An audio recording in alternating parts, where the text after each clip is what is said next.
Hello students, આપણે ગઈ વખતે અવમંદિત દોલનોની વાત કરી હતી. આજે આપણે પ્રણોદિત દોલનોનું વાત કરીશું અને તેના વિકલ સમીકરણની વિશે ચર્ચા કરીશું. ઓકે, સૌથી પહેલાં તો આપણે વાત કરીએ તો કે અનુનાદ.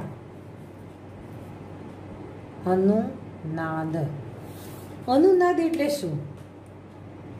કે આપણને ખબર છે કે ફોર્ક, ચીપિયો, જે તમે પ્રેક્ટિકલમાં 11 કે 12માં તમે કર્યું જ હશે. તમે અફડાવો છો, બરાબર?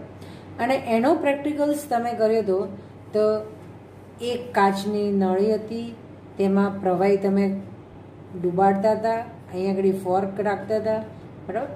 અહીંયા આગળ તમને અવાજ સંભળાતો હતો, બરાબર?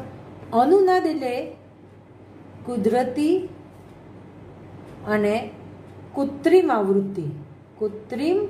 આવૃત્તિ જ્યારે સમાન બને ત્યારે એની સમજૂતી છે, બરાબર? વ્યાખ્યા નથી, માઇન્ડમાં રાખો. કુદરતી આવૃત્તિ અને કૃત્રિમ આવૃત્તિ જ્યારે સમાન બને ત્યારે અનુનાદ થાય. જનરલાઇઝ એની સમજૂતી છે. તો આમાં કુદરતી આવૃત્તિ કઈ હશે અને આ કૃત્રિમ આવૃત્તિ કઈ હશે? કુદરતી આવૃત્તિ એટલે કે તમને ચીપિયા ઉપર તમે વાંચ્યું હશે કે 512 છે, હર્ટ્ઝ છે, પછી 480, એ બધું શું છે? એની કુદરતી આવૃત્તિ છે, એટલે કે ચીપિયાની પોતાની આવૃત્તિ કહેવાય.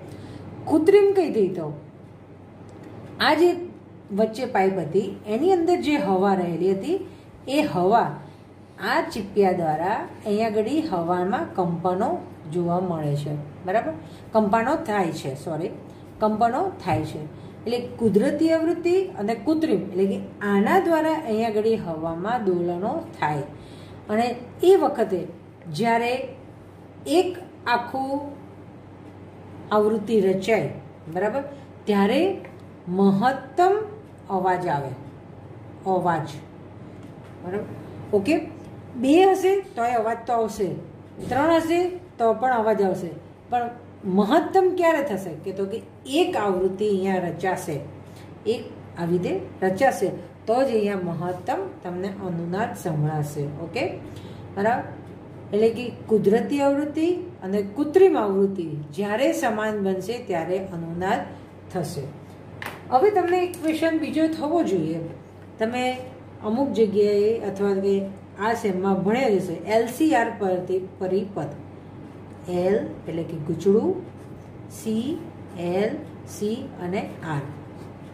તમે મારું દોરેલું જોયું હશે કે આ ગૂંચળું એટલે કે આવી રીતે દોરવાનું, S, C એટલે આવી રીતે અને R. અહીંયા ગઈ તમે AC આપો છો સપ્લાય, બરાબર? AC એટલે અલ્ટરનેટિવ કરંટ આપો છો. જ્યારે તમે AC આપો છો અહીંયા આગળ પણ અનુનાદ થાય છે, અને અનુનાદ થાય છે એટલે તમને એના લીધે રેઝોનન્સ આવૃત્તિ મળે છે. આઈ વર્સિસ ફ્રીક્વન્સીનો તમે આલેખ દોરો, તેથી આવી રીતે રેઝોનન્સ થાય. આ પીક છે,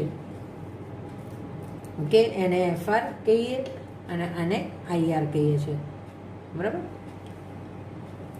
એટલે કે R મીન્સ રેઝોનન્સ આવૃત્તિ, એટલે કે મહત્તમ આવૃત્તિ મળે છે.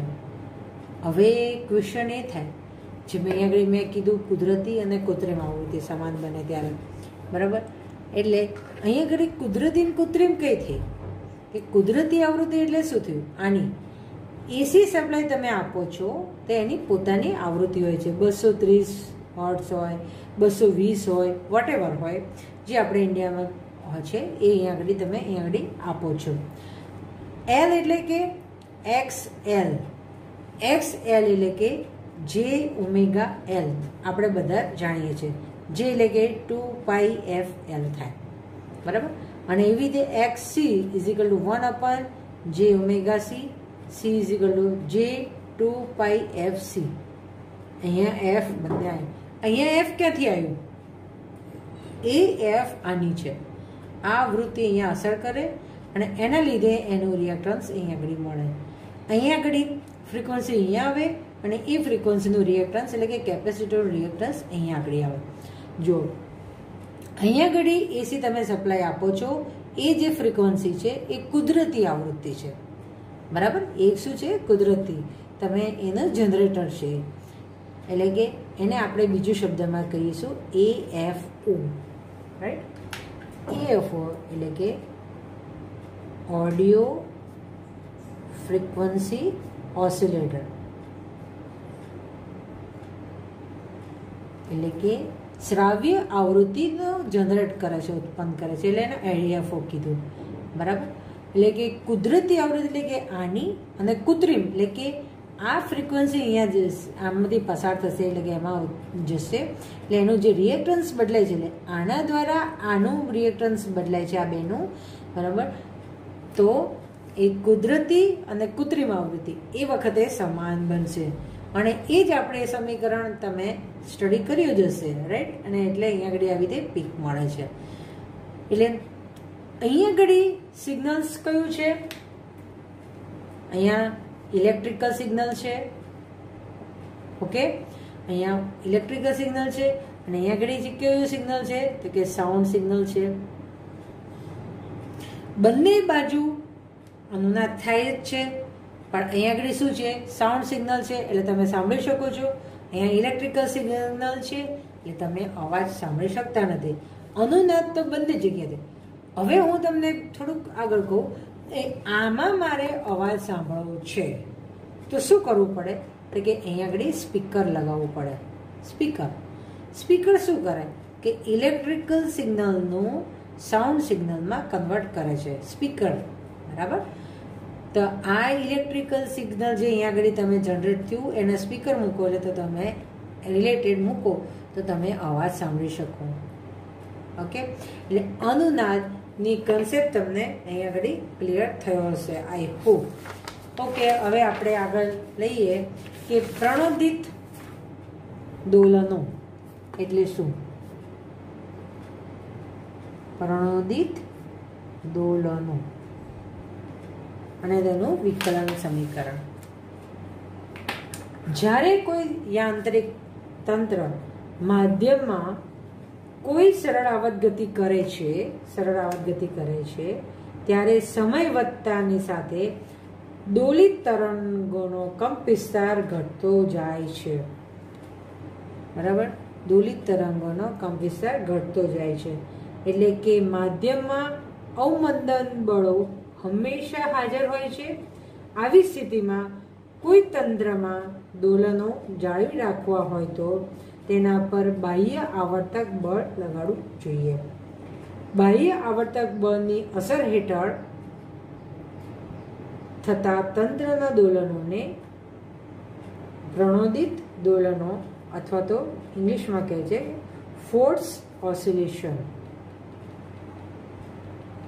એટલે કે બહારથી તમે બાહ્ય બળ આપો તો પછી એ દોલનો કેવા થાય? ચાલુ રહી શકો છો.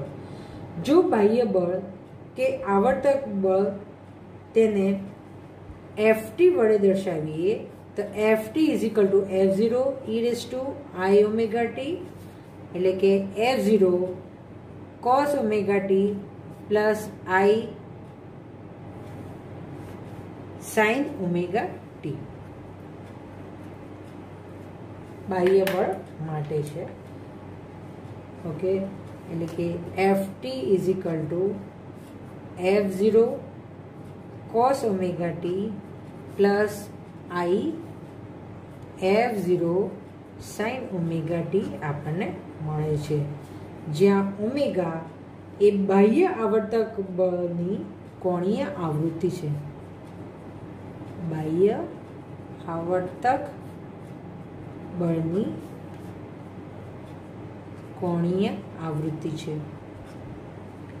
આમ દોલિત કરતું યાંત્રિક તંત્ર બધા જ બળોની હાજરીમાં પુનઃસ્થાપક બળ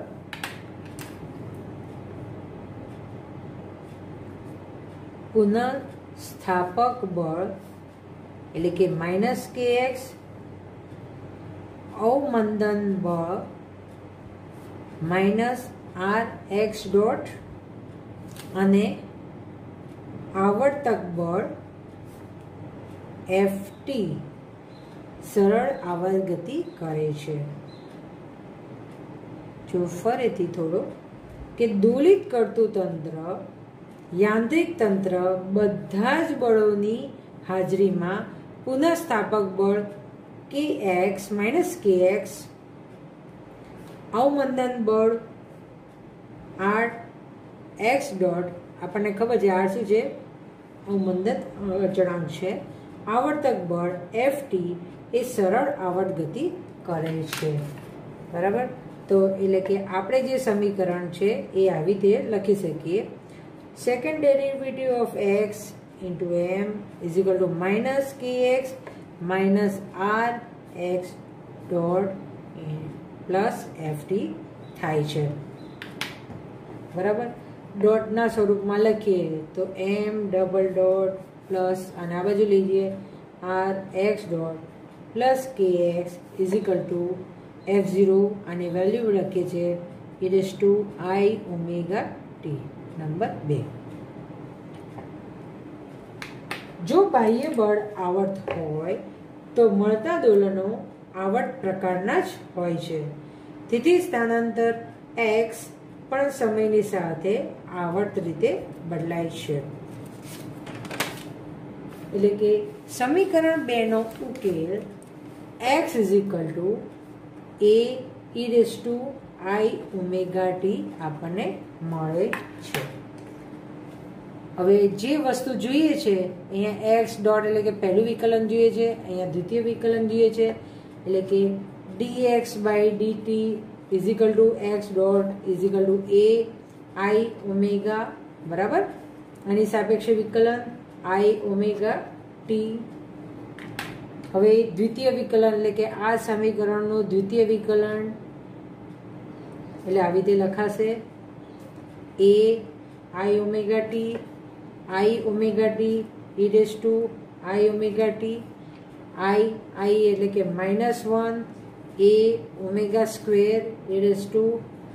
e⁻t આપણને મળશે। આ સમીકરણો બધી की વેલ્યુઝ આપણે 2 માં મૂકીએ એટલે શું મળશે m - a ω² e⁻t plus r first derivative છે a I⁻e⁻t પ્લસ kx છે એટલે ka e⁻t is equal to f0 e⁻t।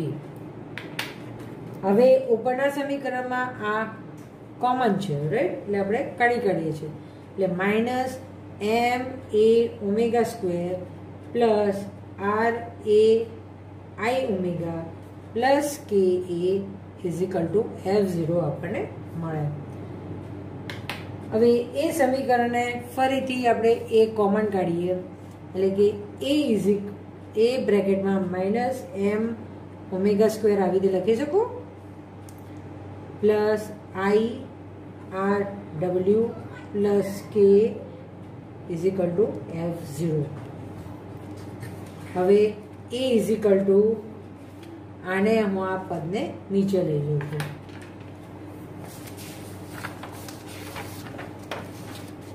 આ સ્ટેપ્સને હું નીચે લઈ જાઉં એટલે મને મળશે a is equal to f0 upon k minus m ω² plus I r w is equal to f0 by z number 4, જ્યાં z I વાળું પદ છે એટલે કે સંકર સંખ્યા છે is equal to k minus m ω² plus I r ω છે। હવે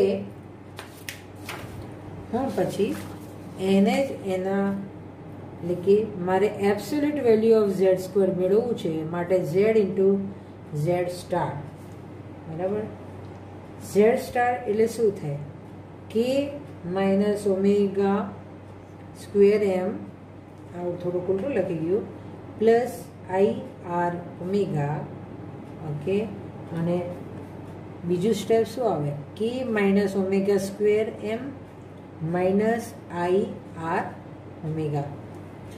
સ્ટારનો મતલબ એ થાય કે આ ખાલી ચેન્જ શું આવે? આ માઇનસનો સ્ટેપ આવે એ એમાં ઉમેરો થાય છે.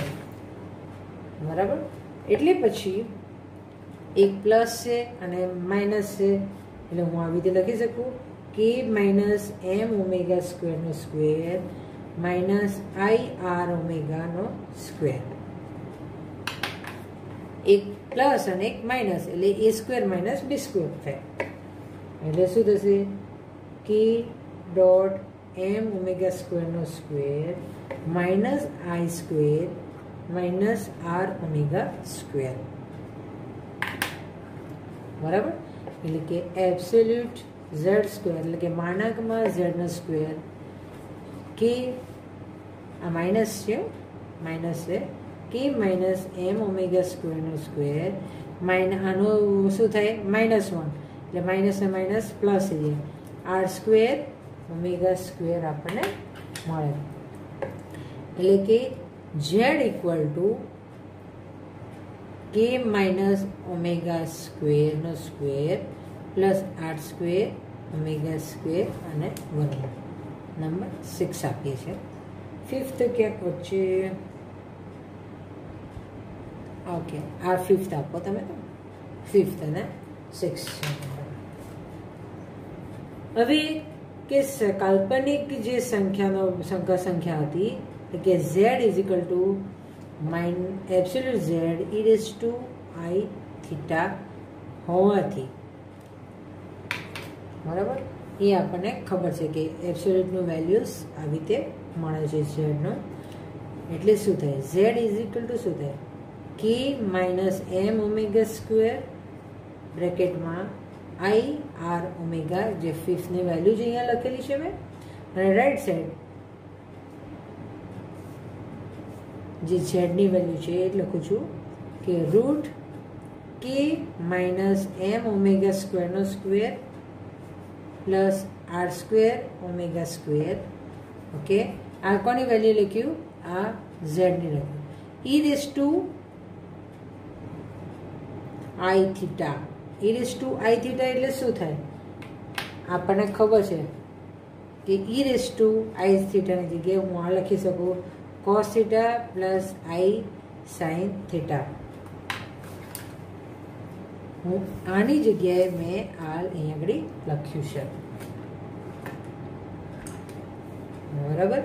હવે હું એને દરેક પદને આને આની સાથે આને આની સાથે હું જોઈન કરું છું, એટલે મને મળશે ઇઝ ઇક્વલ ટુ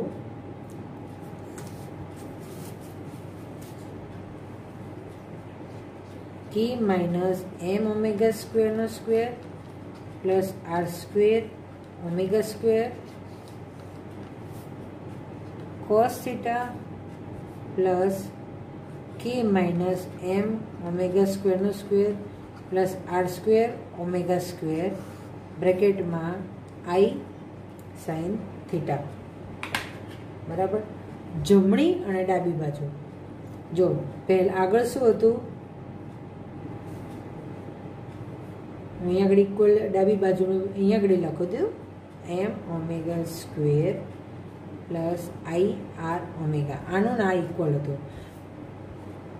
વાસ્તવિક ડાબી બાજુ અને જમણી બાજુ, વાસ્તવિક અને real and imaginary part, real and imaginary part હું સરખાવું છું. એટલે શું મળશે? K minus M omega square is equal to k minus M omega સ્ક્વેરનો square plus R square omega square, એ તો કોમન છે, એક કોસ થીટા. અને ઇમેજિનરીમાં કે આર ઓમેગા, હા આર ઓમેગા છે, આ આઈ વાળું પદ છે. એટલે સ્ટેપમાં ખાલી ચેન્જીસ તમે જોઈ શકો છો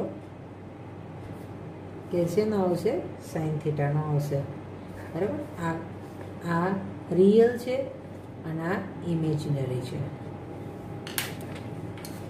હવે મારે એનો tan phi એટલે કે phi શોધવું છે એટલે કે r omega by k m omega square થાય એટલે કે theta is equal to tan inverse r omega k minus m square આપણને મળે છે એ ઇક્વેશન નંબર આપણું 8 બને છે હવે સમીકરણ 4 પરથી સમીકરણ 4 એટલે ધીસ વન એ સમીકરણ 4 ઉપરથી આ રિયલ અને ઇમેજિનરી પાર્ટ છે એના ઉપરથી આપણે સમીકરણ મેળવીશું કે a is equal to f0 absolute z e raised to I theta okay then a is equal to f0 by absolute 0 e raised to minus I theta લખી શકું નીચેમાંથી હું ઉપર લઈ જઉં છું બીજું કશું નથી કરતી પછી સમીકરણ a ની કિંમતનો ઉકેલ એ સમીકરણ હું 3 માં મૂકું છું સમીકરણ 3 માં એટલે કે આ જે છે એનું સમીકરણ 3 એટલે કે તો હું આમાં મૂકું છું x is equal to a e raised to I આ e ની વેલ્યુ અહીંયા આગળ હું મૂકું છું એટલે મને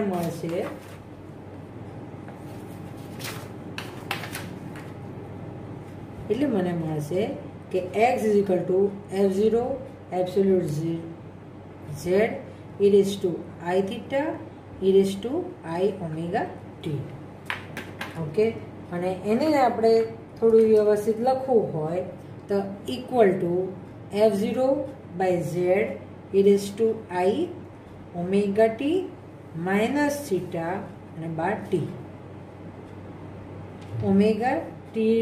ઓમેગા t રાખીએ છીએ આપણે એટલે આ સમીકરણ આપણને મળે છે બરાબર એના સમીકરણ 9 નંબર આપણને મળે હવે આ સંકર સંખ્યાનો ઉકેલનો અર્થ એવો થાય કે બાહ્ય બળ f0 cos ઓમેગા t હોય તો એટલે કે ઓમેગા t અને આપણે e raised to ix નો જે સમીકરણમાં cos ને sin માં આપણે કન્વર્ટ કરવું હોય તો આપણે આને આ સમીકરણને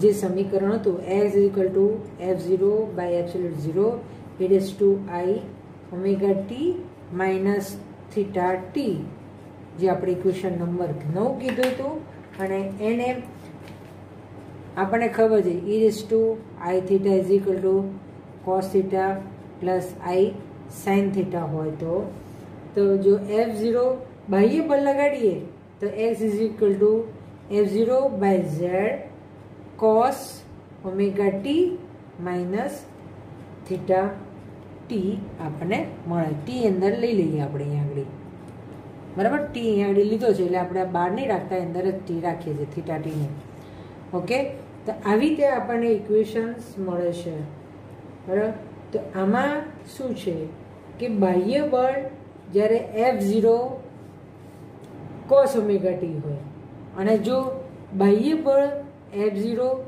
sin omega t હોય તો આપણને f0 z cos ની જગ્યાએ શું મળે sin મળે બરાબર એટલે આવી રીતે આપણને જુદા જુદા સમીકરણ કે બાહ્ય બળ કયું લાગે છે એના ઉપર આપણને મળે છે દોલિત તંત્ર f0 બાય એબ્સોલ્યુટ 0 કંપ વિસ્તાર સાથે કંપ વિસ્તાર આનો છે કંપ વિસ્તાર સાથે બાહ્ય બળની આવૃત્તિ જેટલી જ આવૃત્તિથી દોલનો કરે છે પણ તંત્રના દોલનોની કળા બાહ્ય બળની કળા થીટા જેટલી ઓછી હોય છે એટલે કે mu is equal to 1 by absolute z લઈએ એટલે એને વિકૃતિ અવયવ કહે છે અવયવ એને ઇંગ્લિશમાં કહેવાય ડિસ્ટોર્શન ફેક્ટર એટલે એકચ્યુઅલ તો શું હોય કે આટલું જ હોવું જોઈએ એની બાહ્ય બળને, પણ આ એની વિકૃતિ એટલે કે એનો ડિસ્ટોર્શન અનુભવે છે, બરાબર. એટલે કે યાંત્રિક ઇમ્પિડન્સ, ઝેડને યાંત્રિક ઇમ્પિડન્સ પણ કહે છે.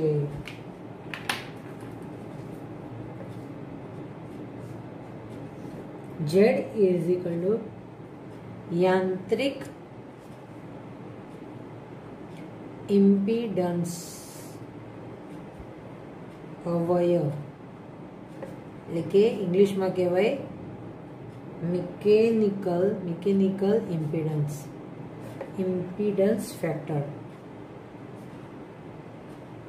આ તો જુદા જુદા નામ આપવાની જ વાત થઈ છે. એટલે કે આ તમને કે ડિસ્ટોર્શન વિકૃતિ શું, તો કે મ્યુ ઇઝ ઇક્વલ 1/z છે, ડિસ્ટોર્શન ફેક્ટર્સ છે, અને ઝેડ છે એ શું છે, યાંત્રિક એટલે કે મિકેનિઝમ એની ઇમ્પિડન્સ છે, બરાબર. હવે આપણે એના પછી લઈશું કે અનુનાદ પોઈન્ટ છે. અનુનાદ શોધવો હોય તો વિકૃતિ અવયવ 1/, આ જે છે એને કોણીય આવૃત્તિનું વિધેય છે, બરાબર. એટલે આપણે એને mu omega is equal to ઝેડની જ વેલ્યુ લખીએ છીએ, બીજું કશું નથી કરતા, k minus M omega square plus R square omega square. પણ અહીંયા આગળ શું છે, એબ્સોલ્યુટ છે એટલે માટે રૂટ આવશે છે. ઓકે, એટલે ડબલ્યુ ટેન્સ ટુ ઇન્ફિનિટી લઈએ, આનો ઇન્ફિનિટી હોય તો મ્યુ ટેન્સ ટુ 0 મળે છે, જે દર્શાવે છે કે બાહ્ય આવર્ત બળની આવૃત્તિ ખૂબ જ મોટી લેવામાં આવે છે તો દોલનોનો કંપ વિસ્તાર 0 એટલે કે નહીવત જેટલો હોય છે. અને બીજી છે કે જ્યારે આવૃત્તિ 0 હોય તે મ્યુ આ 0 થઈ જાય, આ 0 થઈ જાય, આ 0 થઈ જાય, એટલે શું થાય, કે સ્ક્વેર થયું, એટલે કે 1/k થઈ જશે. એટલે કે 1/k જેટલું, 1/k મ્યુ એટલે શું થશે, વિકૃતિ 1/k ક્યારે બને, કે જ્યારે એની આવૃત્તિ 0 હોય ત્યારે. એટલે કે આ સ્થિતિમાં કંપ વિસ્તારનું મૂલ્ય, કંપ વિસ્તાર આપણને કેટલું મળે, ઉપરથી જોઈને તમે કહી શકો છો કે F0/k જેટલો મળે છે કંપ વિસ્તાર, બરાબર. એટલે આ કંપ વિસ્તાર આપણે કીધું હતું જ, કંપ વિસ્તાર એટલે કે આ કંપ વિસ્તાર છે એટલે F0/k. ઓકે, એટલે કે ઝેડ છે, ઝેડની જગ્યાએ આપણે શું મૂકીએ છીએ, આ મૂકીએ છીએ, એટલે કંપ વિસ્તાર આપણને F0/k મળે છે. મ્યુ ટેન્સ ટુ 0 હોય એ સ્થિર એટલે કે આવર્ત નથી હોતું, આવર્ત બળ દર્શાવે છે, આવર્ત નથી હોતું. અને જો k is equal to m omega square હોય એ વખતે આના ઉપરથી omega is equal two √k/m આપણને, કે તંત્રની પ્રાકૃતિક આવૃત્તિ જેટલી લઈએ ત્યારે આપણને કંપ વિસ્તાર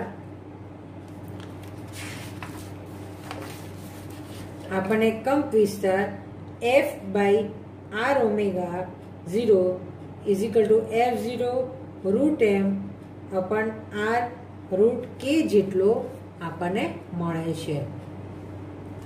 F/r0 ઓમેગા 0 એટલે √k, અને આવી રીતે જો અહીંયા આગળ omega is equal two k/m છે, k/m અહીંયા આગળ મૂક્યું છે, બીજું કશું નથી કર્યું. અને 0 એટલે કે ઇનિશિયલાઇઝેશનમાં કર્યું છે. એ જેટલો મહત્તમ એટલે કે મહત્તમ મળે છે, અને એ વખતે એનું અનુનાદ કહે છે. ઓકે, પ્રણોદિત દોલનો માટે આપણે ફરીથી થોડુંક જોઈ લઈએ કે પ્રણોદિત દોલનો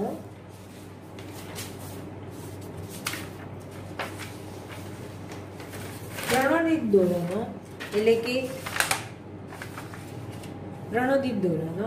કે યાંત્રિક માધ્યમમાં જ્યારે સરળ અવધ ગતિ કરે છે ત્યારે સમય વધતાની સાથે એ શું થાય કે ધીરે ધીરે ઘટતો જાય. પણ એને શું કરીએ છીએ કે આપણે બાહ્ય બળ આપીએ છીએ, બાહ્ય બળ આપીએ તો કે એ ગતિ ચાલુ રહે છે. તો એ વખતે પુનઃસ્થાપક બળ kx, અવમંદન બળ r ડોટ -rx ડેટ, આવર્તક બળ ft છે અને એ બધાનું ભેગું કરીને આપણે આ ઇક્વેશન્સ આપણને ખબર જ છે. એનું પહેલું ડોટ સ્વરૂપે લખતા તો આપણને આ સમીકરણ મળે છે અને એનો ઉકેલ જો x is equal to a e raise to i omega t હોય, એનો ઉકેલ હોય તો આપણને એનો ઉકેલનું અહીંયા આગળ પહેલું વિકલન કરો એટલે આપણને આ મળે. દ્વિતીય વિકલન જોઈએ છે માટે દ્વિતીય વિકલન કર્યું અને એટલે આપણને એ મળ્યું, આ મળ્યું. હવે આ બધા સમીકરણને આપણે ક્યાં આગળ મૂકીએ છીએ કે ઉપરની બાજુ મૂકીએ છીએ, એટલે કે સમીકરણ 2માં મૂકીએ છીએ. એ 2માં મૂકીએ એટલે આપણને શું મળ્યું કે એમ એક્સ ડબલ ડોટ એટલે કે આ વેલ્યુ મૂકી, આર એક્સ ડોટ એટલે આ મૂકી, કે એક્સ એટલે આ મૂકીએ અને F0 આ મૂકીએ. પછી આમાંથી શું કર્યું, e raise to I omega t આપણે કોમન લઈ લીધું. એ કોમન લઈ લીધા પછી આપણને આવી રીતે સમીકરણ મળ્યું, બરાબર. એ સમીકરણ મળ્યા પછી એના ઉપરથી આપણે આ કોમન લીધું એટલે કે એ દરેકમાંથી આપણે કોમન લઈ લીધું. ઓકે, એ કોમન લઈ લીધા પછી અને એના પછી આપણને આ સમીકરણ આપણને મળ્યું છે, બરાબર. એટલે કે એ ઇઝ ઇક્વલ ટુ F0 કે એમ ઓમેગા સ્ક્વેર પ્લસ આને F0, આને ઝેડ આપણે તરીકે દર્શાવ્યું છે. અત્યારે શું કીધું આપણે, ખાલી આને સંકર સંખ્યા રીતે જ લીધું, બરાબર. સંકર સંખ્યામાં ઝેડ આ છે અને એને એનું કોમ્પ્લેક્સ એટલે સ્ટાર કહીએ છીએ, એટલે કે ખાલી શું આ જે સંકર સંખ્યા છે એની જગ્યાએ શું મૂકીએ, માઇનસ સાઇન. અને આપણને ખબર છે a માઇનસ બી અને a પ્લસ બી એટલે શું થાય, એ સ્ક્વેર માઇનસ બી સ્ક્વેર. એ જ વસ્તુ અહીંયા આગળ એપ્લાય કર્યું છે એટલે આપણને આવી રીતે મળે છે.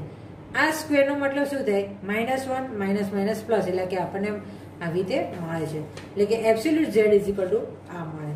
એટલે કે z is equal to absolute Z, જે આપણે સંકર સંખ્યામાં આપણે ઓલરેડી જાણીએ છીએ, ઈ રેઝ ટુ આઈ થીટા, બરાબર.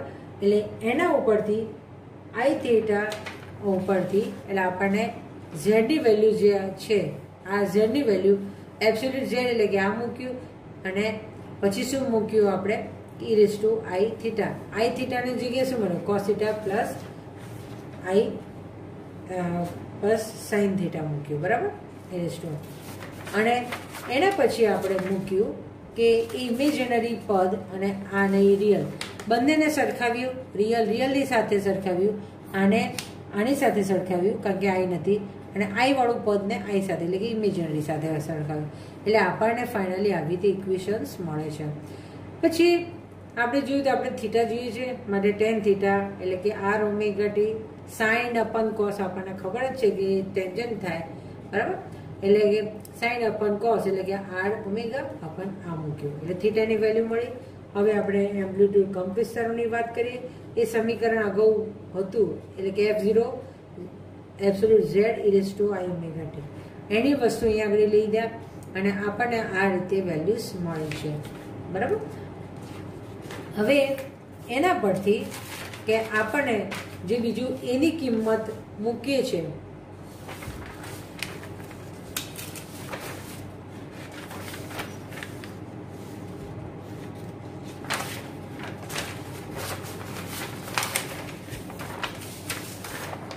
એના પરથી x is equal to F0 by z e raise to I omega t theta, બરાબર. આપણને ટી અંદર લઈ લીધો છે આપણે, અહીંયા આગળ ટી નથી,